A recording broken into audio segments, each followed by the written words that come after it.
Good morning. This is Jason Dean coming live at you again for another Film Fanatic show. It is Tuesday at 10:13. Hope everyone's doing good. So yeah, another beautiful day here in Midcoast, Maine. So this week is the or weekend is the start of the official start of summer. We have a show coming up with Quantum at the world famous Opera House Video. So really looking forward to the show. I'm going to be doing this show with my friend Ronnie, aka Enor, who does this really cool kind of improv-based electronica. And we're going to do this interesting thing. Well, we're going to try something really different where we're going to try a kind of this round robin idea where we're going to like alternate sets. Like we're going to play like something like 15 or 20 minutes each and kind of rotate back and forth. I got this idea from going to a singer songwriter showcase that somebody I know, a friend who played at, and it was really cool the way they had this the stage set up. They had about six different artists all on stage at the same time, and it was more folk based stuff, acoustic guitar with vocals, and they basically went down a line one by one, and each person would play a song or two, and then just it would keep rotating, and it was cool because it brought you into this like interesting place as a viewer, and I was like, you know what, that maybe we could try something like that for this show, kind of create a different vibe as opposed to like me setting up and then he sets up his stuff and then I play a set, like an hour set, and then he plays an hour set or whatever or what have you, which is like standard. So I thought because this is more of a kind of low key kind of place or environment or space, a little bit more laid back and mellow, maybe we could get away with doing that. So we'll see how it goes. So that's going to be this Friday, and it's going to be at the sol. It's going to be for the solstice, and we're going to start at 1:30 at Opera House Video, and it's a free show. So come on by and check out this I don't know new experiment. But anyway, today's show is on a movie I've actually been wanting to see for a very very long time. I went over to my folks on Sunday for Father's Day, and so I was gonna rent both of these movies, both of the movies that I was going to rent, but then I didn't because I was like kind of on the fence at Opera House Video. I was like, I do want to see these, but then I was like, oh, I heard that both of these movies were. I kind of got the impression that both of these movies were not very good, even though one, especially, which is going to be the focus of today's video, I was really anticipating, and then it waned. And then the other film, which I did a show on, which is going to be probably uploaded today, Black Bag, which is the first film by Steven Soderbergh, who's a fantastic director, and he had, I guess it seems like he hadn't made a movie in a very long time, and I was at the movies. I can't remember what movie I saw with some friends, and I saw the trailer for Black Bag, which is the new Steven Soderbergh movie. And that movie was boring as hell. I just watched it the other night, and I'm in the midst of uploading a review for it. That movie was super disappointing. Really stylized. It kind of looked cool. The music was fantastic. Some really cool cinematography. Style over substance. I think that's what the headline. I think I used that as the actual headline for the video. So yeah, kind of a mixed bag. Kind of a mixed bag. Well, not really a mixed bag. I didn't make it all the way through it. So, and then the other movie I got, which I was going to rent originally at Opera House Video, and I decided to put it back for various reasons because I heard it wasn't very good, to be honest. I had some friends that saw it in the theater, and they liked it quite a bit, but I don't know. I was still on the fence about it because I did hear some things about it that was like disappointing, and that is Mickey 17, and that's what today's show is going to be about. This movie was very surprising. It was directed by Bong Honjo, Bong Joon Bong Joon Ho, who is a Korean director.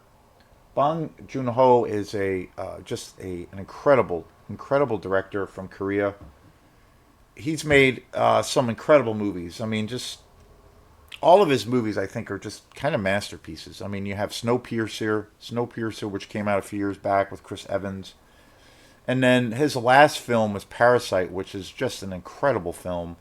That was kind of an historical film because it won Best Picture, even though technically it was a foreign film.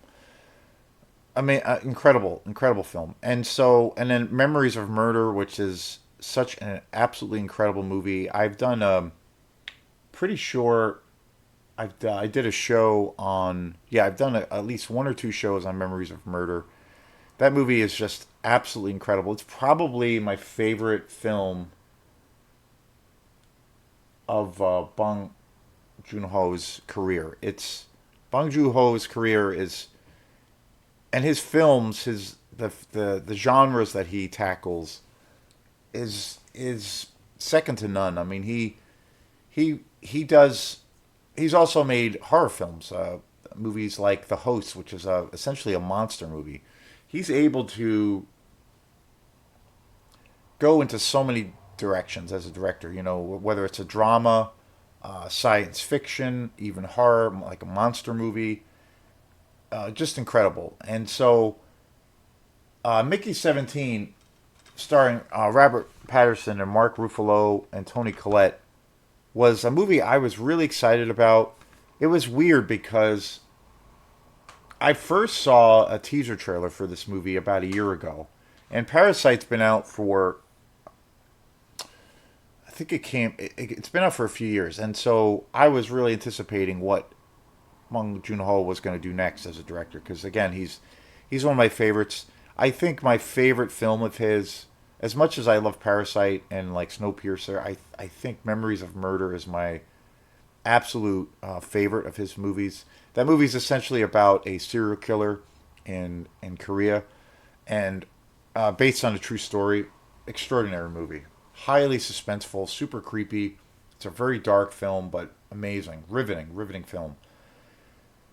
But Parasite came out a few years back now. Won Best Picture. I absolutely love that movie. It's a masterpiece.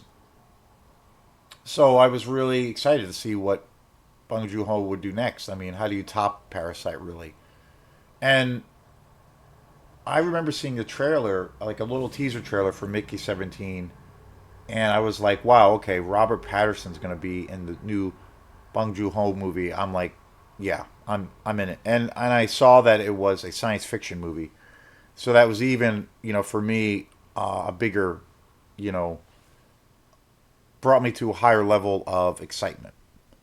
And I saw the teaser trailer for it about a year ago or so.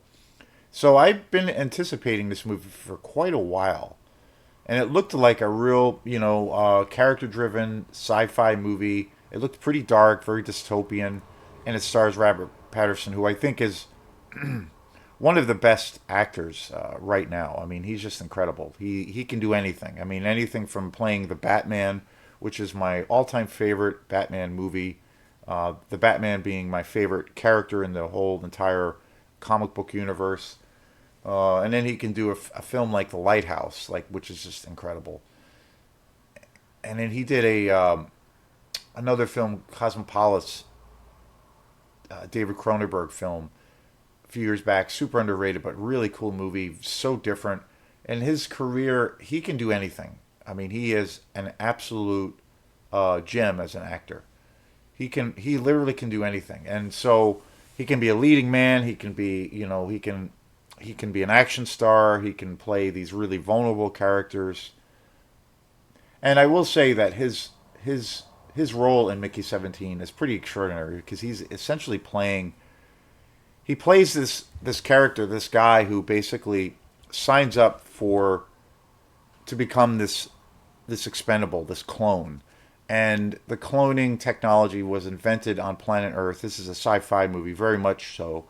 And the cloning technology has been banned basically on Earth, but the government is using it for like off-world exploration. And they're trying to colonize these other planets. So in order to test out, how a person can, what that can do to the human body, they essentially clone and use Mickey 17, Robert Patterson's character, as this like guinea pig. So he gets, and whether it's exposure to different kinds of radiation, viruses, all kinds of catastrophes that can happen to people in space or inhabiting a newly inhabited planet. He's put through all of these situations, and he basically dies, but then he's brought back instantly and 17 times, like the title. So it's a really wild premise. And along the road, something he doesn't die. He ends up coming back, and he realizes that he comes in contact with other of his clones, and that's where the story kind of takes off. That's kind of the center of this piece. Mark Ruffalo plays Mark Ruffalo essentially plays Donald Trump. I mean, it's pretty obvious. And Toni Collette is his wife, and he's kind of the president. He plays this presidential character, and it's pretty obvious he's playing Donald Trump, and he essentially plays a psychopath who is in charge. Not too far fetched, but it's pretty obvious. And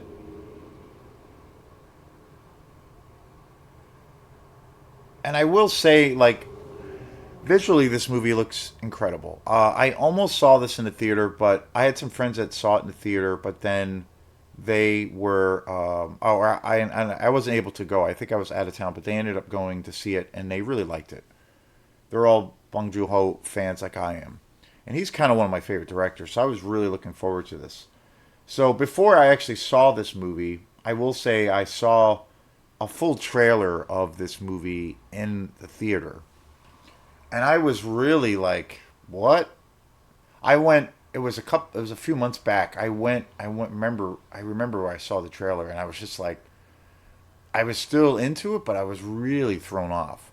To be honest, I was really thrown off by what I thought this movie would be like, and not necessarily. I mean, I love to be surprised. I love to have my cage rattled. I love to like. I love when films are really well done, really well executed, and it might play with your expectations. Like you're not going to see those typical tropes or a typical ending for a certain like maybe genre film.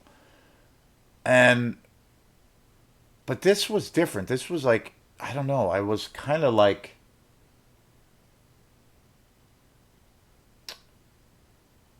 I felt a little bit like I was sidelined a little bit. I remember I went to go to the movies with a friend, and we went to go see 2001: A Space Odyssey a few months back. Christopher Nolan had basically did this remastered version of 2001, and it had a limited release in the theaters, and we went to go see it, which was mind blowing.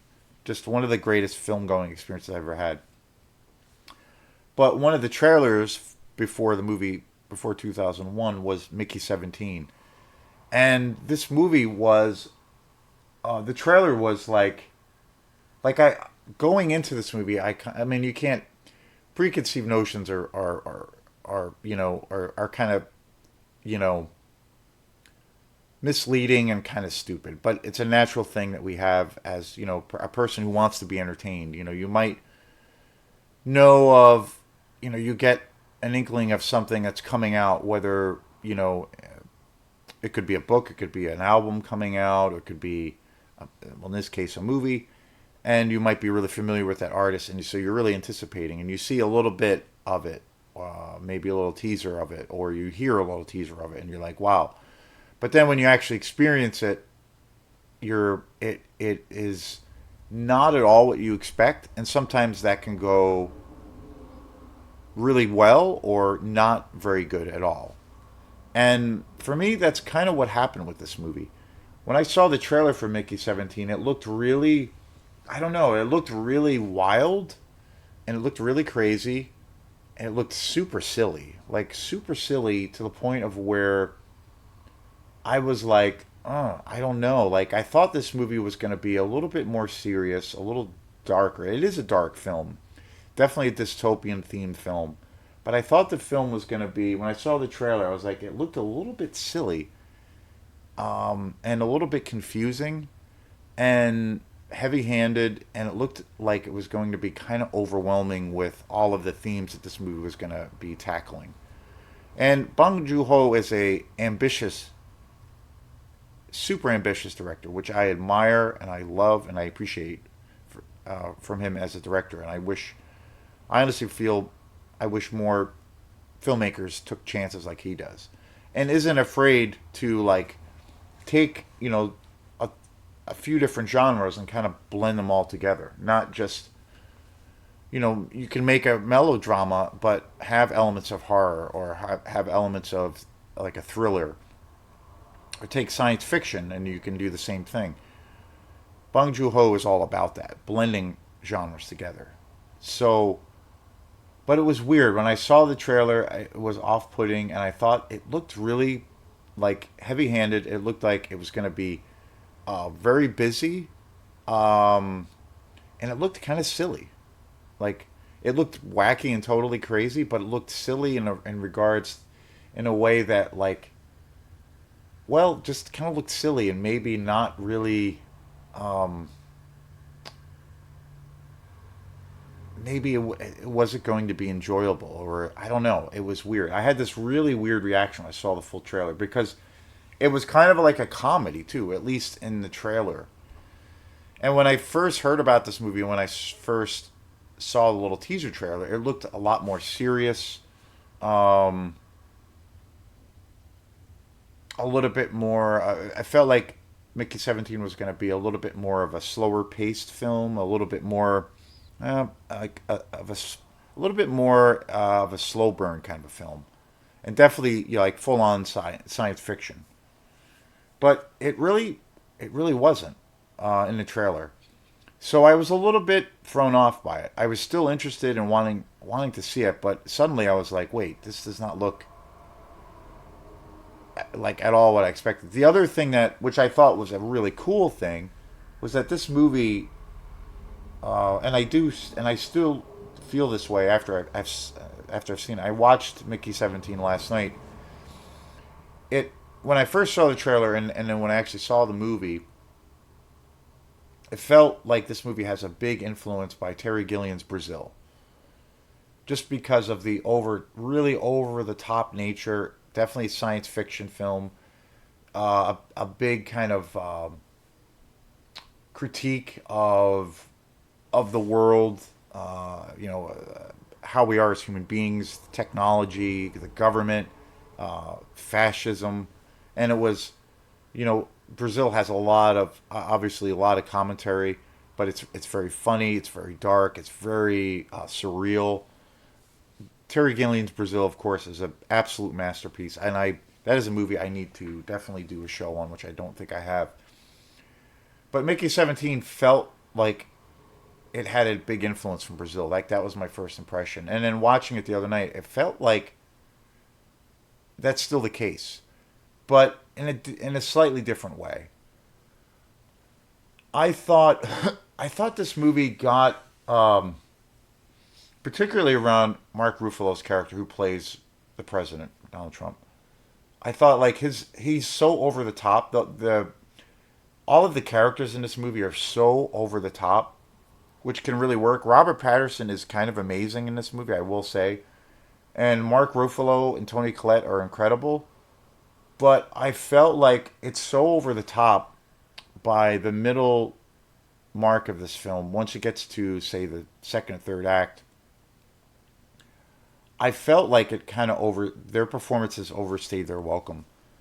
Their their character, like especially Mark Ruffalo's character, I felt like it was kind of the same thing over and over again. His whole like larger than life persona and just his dialogue, and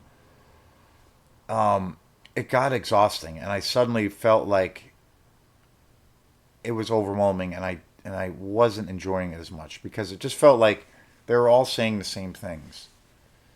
And when the scenario happens of where Robert Patterson's character, where his clone does not die, he essentially is on this planet that is going to be colonized, and he falls through this thing of ice, and there are these like creatures that live that are, I don't know how to describe them. They kind of look like they're kind of like worm-like creatures, but they're also they're kind of scary, but then they're also cute and cuddly at the same time. And they don't eat him. They spare his life, and he gets away. And then he eventually gets back to the ship and comes in contact with other of his other clones. Once it got to that point, and suddenly there were even more characters on the screen, I started to get really confused as to like, okay, I don't really know what's going on here. And it felt like by that point, it was a combination of things. I felt kind of exhausted by the characters. I felt like it was more of the same thing over and over again as far as what these characters were about. It was so over the top to the point I felt I kind of exhausted, and I got really confused by the storyline. And I feel like it just didn't land. It just didn't land the mark, you know. And Bong Joon Ho can tells really complex stories in most of his films. But there's this thing of where, like Parasite, for instance, super layered, and even Memories of Murder. I mean, there's so much information that you're being told, but there's a heartbeat that kind of pulls it all together, and it lands. Ultimately, everything lands completely, and it felt like with Mickey 17, it just didn't land. It never really all came together, and it became a little bit of this messy, you know, it was a, I guess you could say it was a messy landing. And it just didn't really come together for me, and I was disappointed with this movie. And honestly, I didn't make it all the way through because I was exhausted by this movie. I was kind of overwhelmed. At some points, I didn't really understand what was going on. There was, particularly around Robert Patterson, kind of essentially playing multiple characters. Um, and I just thought the way the tone of this film was, the humor. The film is also incredibly heavy-handed. Like it's so obvious about what this movie's about, and at face value, I 100% agree with those themes, with the themes that this movie is talking about, particularly about our current situation in this world, 100%. But I felt like this movie was hitting me in the head with a bat the whole time with those themes, and it was exhausting. And there was no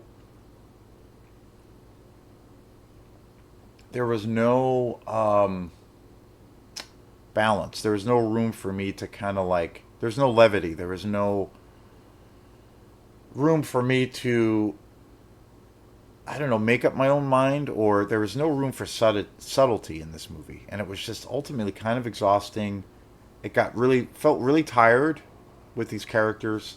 I was very disappointed. I really wanted to love this movie because I love Bong Joon Ho's work so much, and it just felt really cluttered. I didn't understand what was going on at some points, particularly where I left off, because I honestly I could not get through this movie. I couldn't get through it. Compared to Black Bag, I will say that this movie is way better. And but I don't know. I would kind of recommend this movie, but I'm honestly glad I didn't see this in the theater. Yeah, I'm honestly glad. It just felt like this movie was so ambitious, which is not new for Bong Joon Ho as a director, but ultimately it just did not stick its landing. Yeah, and I did say in the review, which will be coming really short. It's on its way for the video for Steven Soderbergh's Black Bag. I did say ultimately that movie is a hard pass. I wouldn't really waste my time because that movie is boring as all hell. Mickey 17, I will say is significantly better of the two, but ultimately disappointing. And I honestly didn't make it all the way through this movie because I felt I was like I gotta tapping out. Can't I don't know what's going on, and this is like overly. It's too stimulating and it's redundant and it's just kind of. I feel like I was being hit over the head, and it was just too much. And I thought the comedy, like, there's a lot of Robert Patterson is really great in this. I think he's really great, again, this is kind of a testimony to how brilliant of an actor he is. Like he's really great, and I think he is one of those actors too that can be in a movie that is not very good and still shine as an actor. He's that good. But ultimately, this movie is was a big disappointment. But I do think that the thing the things that really got to me were was Mark Ruffalo and Toni Collette. Their characters, their acting is incredible, but after a while, their performances just get tedious, boring, predictable, and exhausting. And I just it brought me to this place to where I was ultimately just exhausted and fatigued, and I couldn't make it all the way through, unfortunately. So, yeah, I would say probably check this movie out. You know, see what you think of it. I mean, there's some really good elements of this movie. The sci-fi aspect of the movie is very cool. Visually, it looks amazing, and Robert Patterson's amazing in it. But that's really for me. That's all you're gonna get. So, thanks again, and we will see you next time. Peace.